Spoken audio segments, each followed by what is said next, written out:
Greeting, President Donald J. Trump, President of the United States, and my friend Mayor Eric Garcetti. Once again, I come to you and to all Americans and the world that's watching America handle your corona COVID virus 19 and your homeless situation that's in LA, 58,000 at least scattered abroad in the region. And of course, all the other cities and states that are plagued with homelessness, including Hawaii. This is a warning.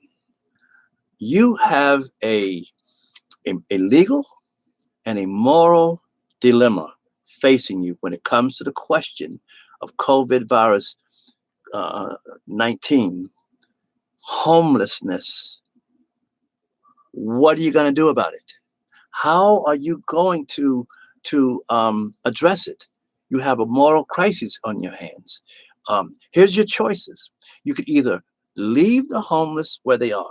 And as you know, the majority of homeless people are refusing to be tested. And you guys have said, you all have said that testing is the key. Yet you got the majority of the homeless that won't bother taking the test. We also discovered here in LA, Mr. President, you probably know this, of the very few homeless that did receive the testing on Skid Row, 70%, we are told, who tested positive show no signs of the virus. What does that say? Well, I have a theory. As you know, I lived on the streets of Skid Row for 8 years on purpose, on the sidewalks there, to understand and study this now, and I look for an answer to it. And I believe I got sick, really, really sick with a cold, a common cold, once out of that whole time. What is it? What I'm learning is that because people live in that kind of environment, filth and so forth, on a regular basis in areas of outlawed codes of public health and safety zones, the immune system is always fired up and buzzing strong. Whereas other people who are not around that, their immune systems are weaker because if you don't use it, you lose it. And the homeless got to use it all the time. Of course, unless they're really sick or elderly, looks like they're not going to be contracting this thing, right? But they're carriers. See, we carry it. And therefore, when you open up the general public all the way again, the homeless population, being transient, are going to be roving biological time bombs.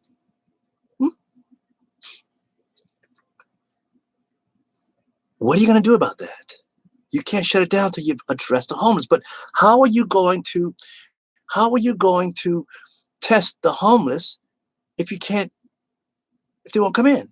You only have one choice, Mr. President, being that you have now taken over LA City's homelessness through the consent decree, the federal consent decree.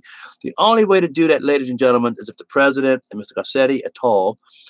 Use the military, the National Guard, to simultaneously, rapidly, in a coordinated fashion, round them all up, bust them outside of town, truck them, whatever, into a quarantined area, maybe a former military base, I don't know, federal property, state property. Gavin Newsom's offered that. And they will be quarantined there indefinitely. Why? Because when the quarantine is over or they've been treated, they have nowhere to go in the mainstream society of Los Angeles or New York or Chicago or Honolulu or wherever they are. Why? You know this. The cost of living, the cost of rent, utilities, etc., taxes. Where are they going to go? And that's not just the chronic visible homeless, but the invisible homeless. Where are they going to go? They can't get in. Because the visible homeless cannot get in because the invisible homeless, they need to go up. And of course, more people are falling into homelessness, especially with this new economic disaster due to the virus. And you got a hot summer coming up here. That's going to spread more potential contagious diseases. You cannot let these people leave the quarantine area in the name of public health and safety. They got to stay there. indefinitely. And what you've done, America, we the people, we've allowed Mr. President, Mr. Garcetti, the mayor, President Trump, to be stumbled into America becoming a fascist state. This is how it started in Germany in the 1930s. It started with taking out the undesirables, the homeless, the drug addicts, the mentally ill, the disabled, the senior citizens. Took them away to encampments, internment camps, concentration camps. The next group they went after were people like me, Mr. President, Mr. Mayor, activists, dissidents, who was pointing out to the Nazi regime, hey, what you're doing to people is wrong. This is unjust. They were next. Okay, if you like these people so much, you go be with them. And once the activists, the dissidents' mouths were shut, once they were held down and taken off the scene, then the Nazis went after whole groups, the Jews, Jehovah's Witnesses, the gays, the homosexuals, and anybody else that they deemed unworthy of their educated, civilized society. You see what you got here, Mr. President? You got a problem. You can't leave the homeless in the streets. You got to do something. Mr. Garcetti put them in hotels. Okay, the hotels are fine, single rooms. But after the hotels, where do they go?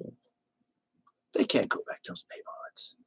Mr. President, you need an exodus from the quarantine. And I have that for you. Mr. Garcetti, I shared that with you last year, June the 20th, 2019.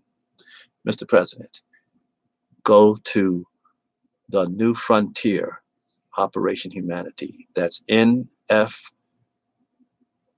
the number 2, NOW.US. That's NF2now.us. You can also go to domevillage.us, and there you'll see my strategic national plan called the Egypt.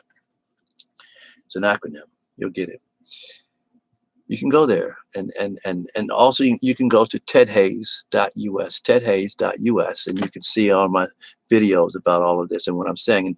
And this is not the last time I'm going to address you guys. I'm going to continue to address you. I try to get through your staff, but your staff won't let me get to you, Mr. President, Mr. Garcetti. I know that if we sit down and talk, we can work this out, but you don't have to go the route that you're going right now. Okay? So as a 14th Amendment, 1866 civil rights federal super citizen under the United States of America, by that authority, I approach you by my First Amendment right and by my preamble responsibility. We, the people of the United States, in order to form a more perfect union to establish justice. We, the people, not you guys. Okay. All right. Enough of that. Thank you for your time. And I hope this gets to you. Bless you. Shalom.